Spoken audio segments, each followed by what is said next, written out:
And in many African countries, these outfits are formed on the basis of ethnic affiliation. Your typical African political party is simply an assembly of ethnicities. And in many African nations, you will discover that what we call elections is simply an ethnic census to determine which ethnic group is larger than the other. It is Julius Nyerere of Tanzania who said it. He said that the tragedy of Africa is not what the song is, not the song that is being sung, but who the singer is. And what he meant was very clear, that you may have an agenda that is good for your nation, but if you do not come from a particular ethnic group, those who will follow you will not be from your ethnic group. You may sing the best song, but when you look back, you'll discover that it's only people from your ethnic group who are following you. And when you have such a situation, the design is inherently conflictual. And that is why, therefore, when you look at Africa today, you discover that after every election cycle in many African countries, there is conflict. Because you go into the election, or the political parties go into an electoral process on the basis that we must win, and if we don't win, the elections have been rigged.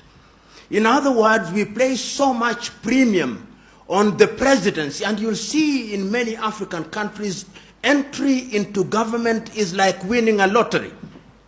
It is winning a lottery because it gives you access to resources.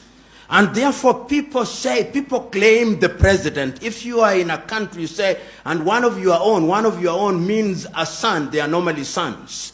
One of your own sons has won the presidency. The tribe celebrates, from the herdsman to the professor, from the fisherman to the intellectual, because we have now won the presidency. We have won the lottery. We will have ministers. We'll have all this, and everybody else feels excluded, and that generates conflict.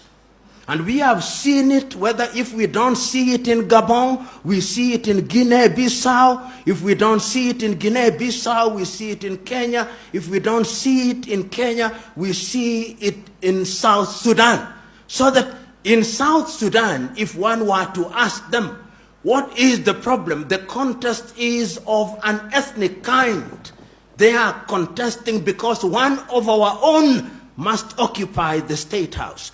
And that is why, therefore, you see, under the guise of democracy in a number of African countries, we create offices which are sinecures.